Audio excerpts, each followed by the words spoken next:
Olá pessoal, eu sou Maurício Maciel e estamos aqui novamente para um papo de governança. Hoje eu estou com o Thiago Salgado. Tudo bem, Thiago?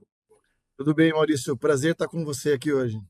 Eu que agradeço aí tua participação. O Thiago, ele é conselheiro de administração, ele é instrutor do IBGC e também é membro aí de segunda geração de uma empresa familiar. Então, hoje a gente vai ter um papo aí bem bacana sobre a experiência do Thiago, principalmente nessa última parte da introdução, né, Thiago, como membro de empresa familiar, que acho que é a tua experiência mais relevante e que pode ajudar todas as pessoas que nos acompanham aqui. Me conta um pouquinho como que foi essa tua introdução à governança corporativa, como que você chegou a isso, quais que eram os desafios no momento em que você ouviu falar da governança.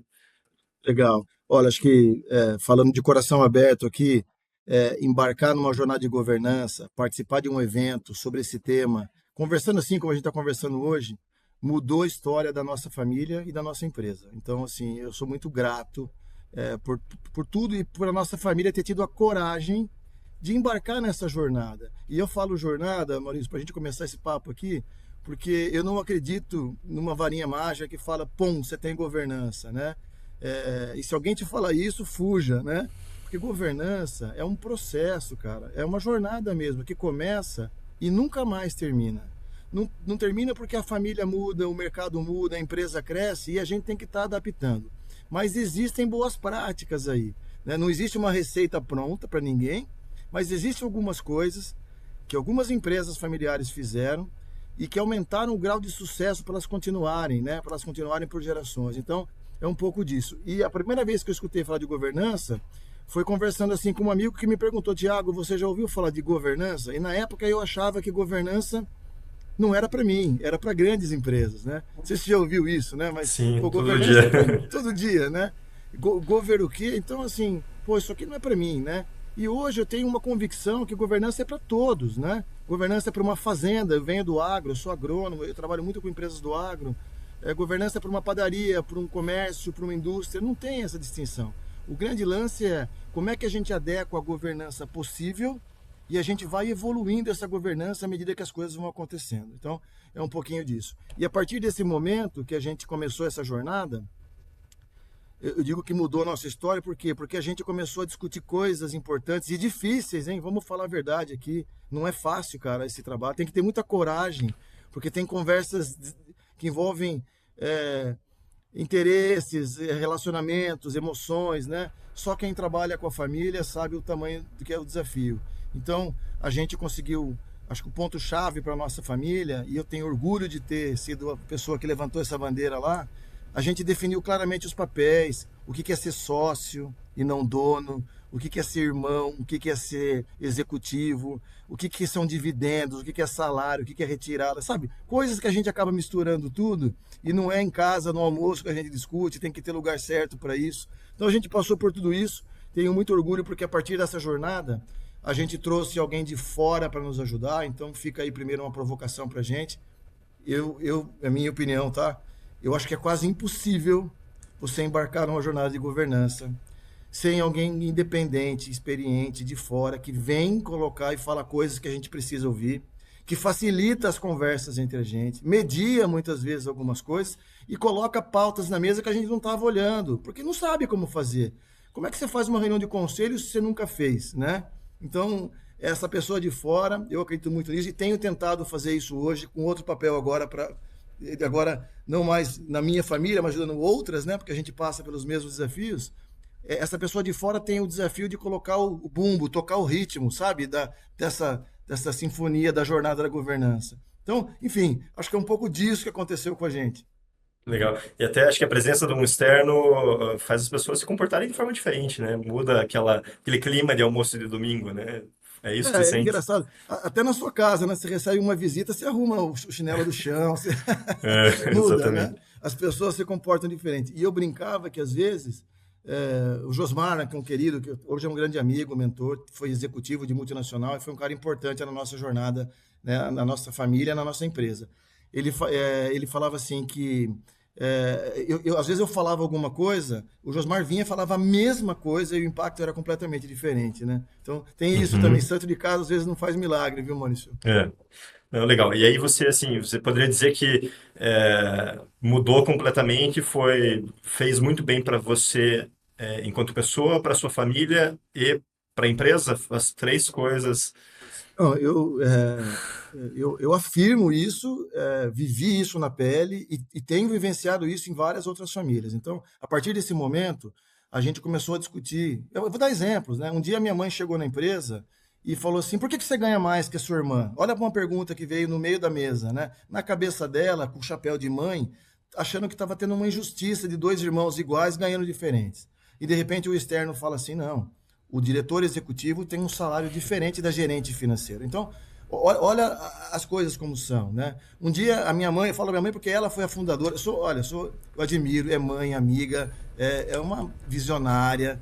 Então, assim, eu tenho um respeito enorme, uma gratidão enorme por tudo que essa mulher fez. A gente, como segunda geração, embarcou e levou isso para frente ainda, que eu acho que essa é a verdadeira parceria entre gerações, né?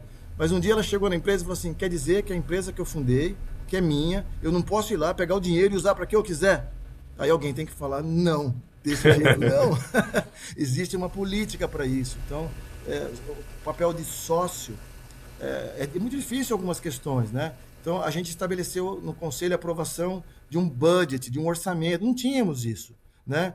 E dentro desse orçamento, uma política de dividendos, que se atingir tal resultado, vai distribuir dessa forma, aprovado por todos. Então, desse dinheiro dos dividendos, que ia para ela e para o meu pai, eles podiam fazer o que eles quisessem com isso. É deles. Então, não tem a ver mais com a empresa. Então, propriedade, família, negócio, parece simples, mas uma das coisas mais importantes dessa jornada é a gente separar claramente os papéis. Porque às vezes a gente mistura, eu era sócio, executivo e filho. E às vezes filho do dono, né? Que é um puta fardo assim que a gente carrega ainda, né? Então, eu afirmo que mudou muito porque isso protege as relações. Eu tenho duas irmãs. Uma irmã trabalhava na empresa, a outra nunca trabalhou na empresa. Trabalhou em multinacionais. Mas tem os mesmos direitos como futuros sócios do grupo. Então a gente tem que conversar sobre isso, porque geralmente na minha experiência, Maurício, de novo, nós estamos falando aqui um papo bem aberto e prático, né? Nessa experiência, assim, geralmente o irmão que está dentro, ele acha que está levando o de fora nas costas, ele acha que ele tem mais direito, inclusive como sócio, porque ele que fez, mas ele recebe por isso um salário, né? O irmão que está fora, às vezes acha que quem está lá dentro está levando vantagem, porque não tem prestação de conta. Então, quando você organiza isso, você protege a família do negócio e o negócio da família. Eu acredito piamente nisso, vivenciei isso e vivo no meu dia a dia isso, no IBGC, nas consultorias e nos conselhos que eu participo hoje. Não, legal. Tiago, hoje você é um grande defensor aí da governança corporativa, do IBGC, né? Você é instrutor, a gente está junto lá no Dialoga de Empresas Familiares. Mas isso levou um tempo, né? Você faz quanto tempo que essa conversa que você teve com o seu amigo, que ele falou de governança corporativa para você? Legal. Essa conversa aconteceu em 2007, né?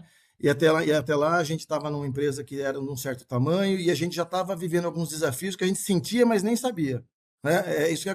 Porque não Uhum. se fala disso, é melhor não conversar. E a pior coisa que a gente pode fazer é não conversar sobre isso, cara. Então, assim, muita gente vai ouvir isso, espero que muitas famílias empresárias ouçam isso, porque não existe outro caminho. Se a gente realmente quer ter harmonia na nossa família, a harmonia não precisa ser melhor amigo, às vezes você não tem afinidade com alguém, mas ter uma harmonia e ter uma empresa sólida que cresce, né, cara? Eu não vejo outro caminho. Então, foi em 2007. Em 2008, a gente foi parar num curso no IBGC, e aí foi engraçado porque, fica a dica também para todos aqui, eu fui pesquisar depois que esse amigo meu falou de governança. Aí eu entrei e falei: cara, é isso que eu preciso. Quando eu cheguei a falar com a minha mãe e com a minha irmã, eu estava pilhado, já temos que fazer. Elas deram dois passos para trás, porque eu estava numa página e elas em outra.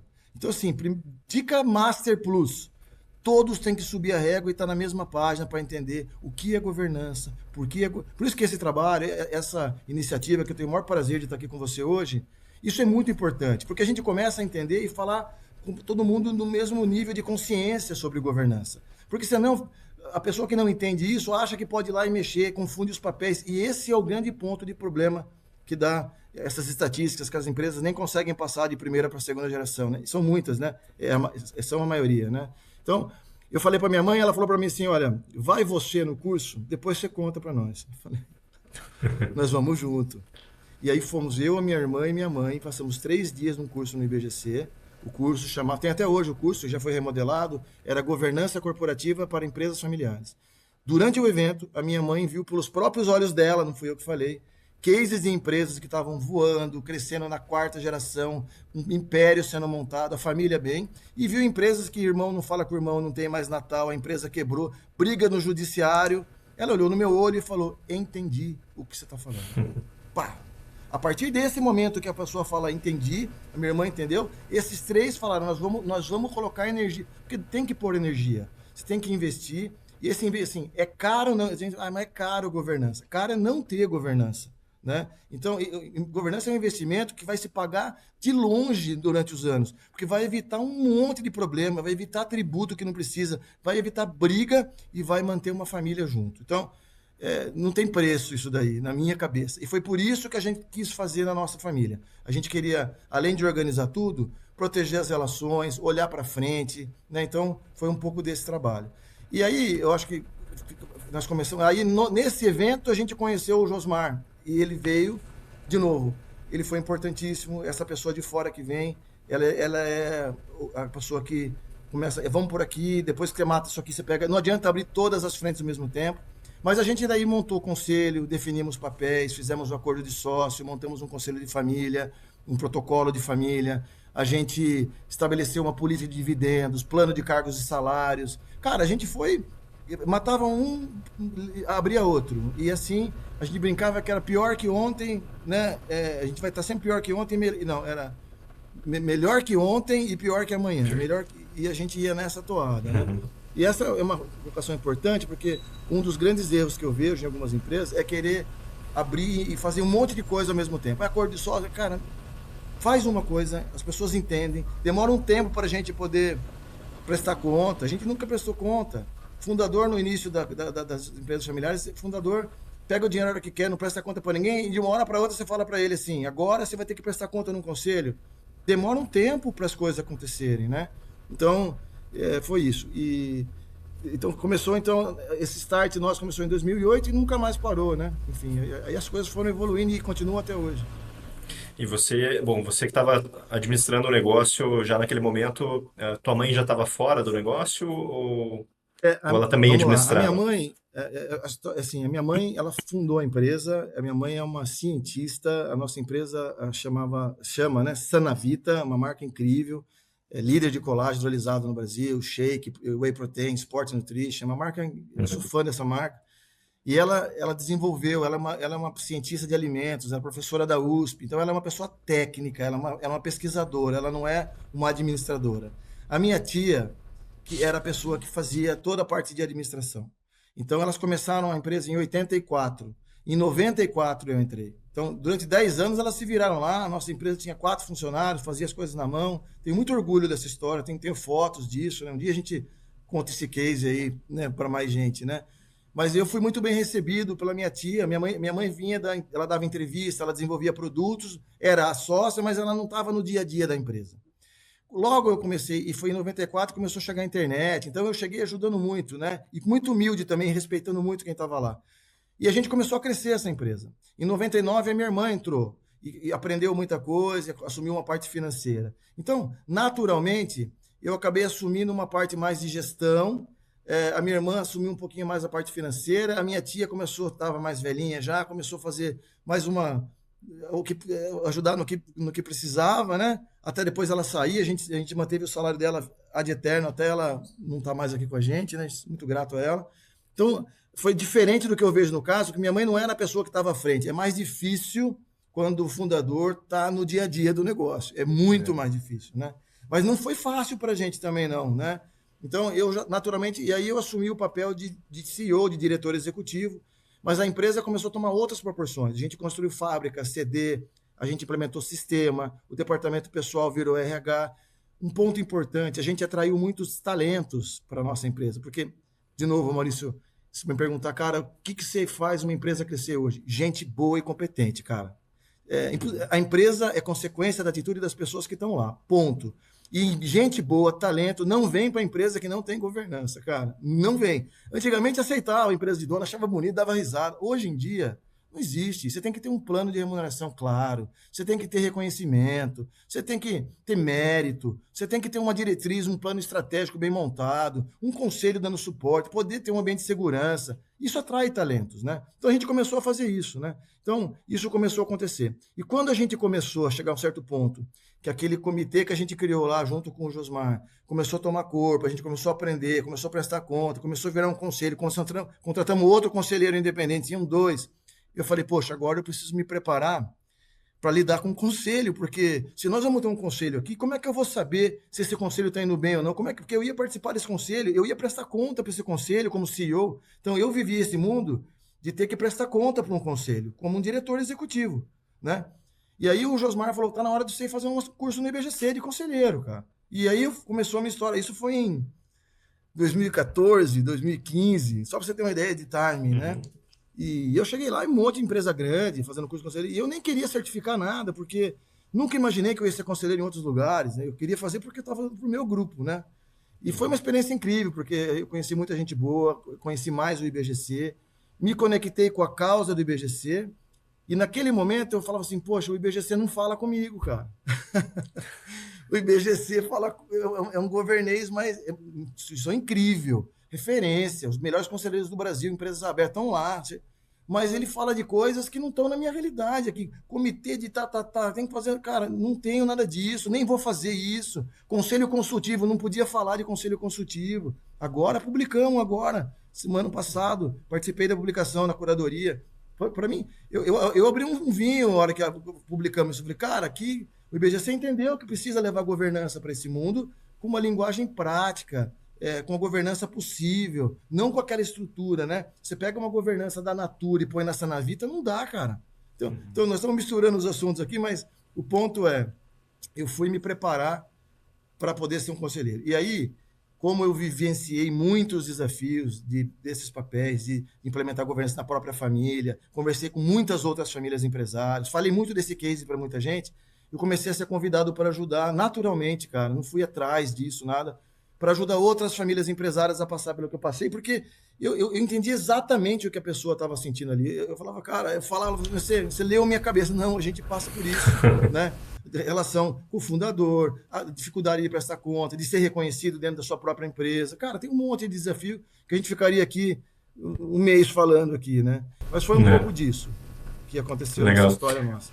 A gente brinca que as famílias não são nada criativas, né? Os problemas são sempre semelhantes. Só o endereço, cara. É, mas ao mesmo tempo, o que eu acho super interessante, assim, ainda que sejam os mesmos problemas, cada família, pelo menos na minha vivência aqui, a gente tem que tratar de uma forma diferente, né? A gente não pode também dar uma solução padrão para todo mundo, porque tem que ter uma co-construção com todos os membros da família ali para o negócio dar certo, né? Cara, eu assino embaixo esse comentário seu. Eu acho que o que existem são boas práticas, são alguns princípios, assim, Uhum. prestar conta e transparência, qualquer um, nós vamos ter que fazer. Se alguém fala, não quero fazer, não dá, acabou a conversa aí, entendeu? Então, assim, mas assim, o que eu vejo de muitos erros, às vezes, né, eu, assim, eu sou muito fã e tenho grandes parceiros da área jurídica que me ajudam muito em vários projetos, e eu, assim, como é bom e como é necessário ter uma boa assessoria, um bom parceiro jurídico. Mas precisa ser um jurídico que entenda que por trás de um contrato tem gente, cara, tem família, né? Então, eu não acredito muito em alguns modelos que eu vi. De novo, podemos discordar aqui, nós estamos num papo super aberto. É, chegar com um modelo de contrato e começar por aí, eu acho que é o primeiro passo para dar errado. Então, Uhum. o contrato ele é fundamental. A gente formalizar o que a gente discutiu, inclusive dentro da legislação, com uma orientação muito boa, cara, é um presente isso, entendeu? Mas antes disso, a gente tem que colocar todo mundo na mesma página. As pessoas têm que entender o papel de cada um, o que é ser sócio, como é que vai, por que faz isso. E depois a gente tem que discutir, ensinar essa galera, cada modo de um acordo de sócio, o que aquilo lá repercute. Se eu não tiver mais aqui, acontece o quê? Pode entrar coisa da família ou não? Essa parte aqui do acordo quer dizer isso aqui. O que vocês querem sobre. Depois a gente coloca isso e tem uma assessoria. E eu tenho bons exemplos de excelentes parceiros que deram um show e ajudaram demais, né? Inclusive evitando grandes problemas no futuro, né? Quando a gente fala de planejamento sucessório. Cara, é inteligente fazer isso. Eu brinco nas minhas palestras, eu dou aula também aqui no MBA da USP, no MBA do agronegócio, sobre governança e sucessão, né? Pra você ver, o agro tá abrindo o olho, cara. Tem muita empresa familiar no agronegócio. Eu sou fã tanto de empresa familiar quanto do agronegócio. Leva esse país nas costas, cara. E a gente, às vezes, não reconhece, ainda coloca como vilão, muitas vezes, e não é uma verdade isso, né? A gente tem muita coisa boa no agronegócio aqui. E eu falo que famílias inteligentes, elas são protagonistas.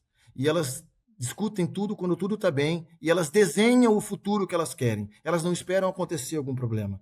E esse é o melhor dos mundos. Infelizmente não é o mais comum, mas família inteligente é isso, cara. Tá todo mundo bem, ninguém tá doente, ninguém brigou, ninguém faleceu. Por que a gente não pode sentar juntos com uma assessoria muito boa, olhar para frente, falar o que a gente quer e otimizar imposto, acho que é a palavra, porque pagar imposto faz parte, a gente tem que ficar feliz. Se a gente está pagando imposto é porque não estamos fazendo muita coisa boa. Mas vamos fazer de forma inteligente, pagar imposto que não precisa, porque você brigou, vendeu 2 vezes, esperou acontecer. Cara, para quê? Eu vejo empresa que espera entrar em inventário para depois as pessoas brigarem. E vou falar uma verdade para você aqui também, que eu tenho visto, tá?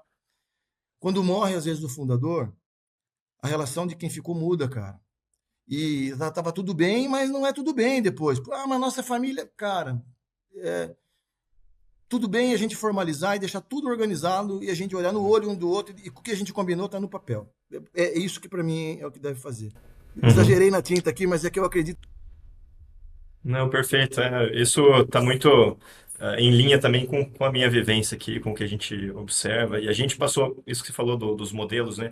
A gente passou por isso também, né? A gente foi melhorando a nossa forma de trabalhar com os casos, conforme a nossa experiência foi mostrando, né? O que funciona de fato, o que não funciona. Mas vamos lá, para a gente encerrar, Thiago, eu queria, assim, se pudesse passar 3 dicas práticas, assim, 3 passos que você indicaria para qualquer empresa familiar que ainda não iniciou nessa jornada, bem objetivamente. Vou dar, tipo assim, de bate-pronto, assim, de coração aberto, né? Então, a primeira comece ontem, né? Quanto mais cedo a gente começa, menos difícil é. Não tem a opção de não começar. Então, essa, assim, é conscientizar, é trazer todo mundo. Então, essa é a primeira dica. Segunda envolva todo mundo, aumenta a consciência, participe de papos assim, vai no IBGC, tem vários grupos legais, vai visitar alguém que já fez, converse com outras famílias, leve pessoas da sua família para ver junto com você. Então, eu dou essa dica assim, coloca as pessoas nessa faixa de consciência, né? E o terceiro, que eu acho que é uma dica importante, procure alguém que tenha experiência, competência, vivência, experiência em governança, que entenda de empresa familiar, mas mais do que tudo, que tenha uma sinergia de valores com a cultura e com os valores da sua família. Pessoas que você vai convidar para jantar na sua casa, sabe? É além de negócio isso, cara, porque a gente vai conversar de coisas importantes. Alguém que a gente vai poder olhar no olho e falar coisas que a gente, às vezes, são desconfortáveis de falar, porque nós estamos falando da mãe, da irmã, do que você vê. Enfim, é um ponto importante. E essa pessoa que vai chegar também é um presente, e eu sou muito grato a isso, porque essa pessoa fala coisas olhando no seu olho que as pessoas da sua empresa não falam, né? E ter isso é uma coisa muito importante, né? Porque contratar alguém que fala tudo que você quer ouvir também, cara, eu vejo muito isso acontecer também, né? Então, essas 3 dicas que eu deixo para todos, que eu acho que já é um bom começo, né? E a última é assim, saiba que essa jornada, ela é muito importante, ela traz muitas recompensas, mas ela não é difícil, ela é trabalhosa. E se você cansar, descanse, não desista. Perfeito, perfeito. Tiago, brigadão aí pelo teu tempo, pela tua participação. Se alguém quiser entrar em contato contigo, como é que as pessoas te acham?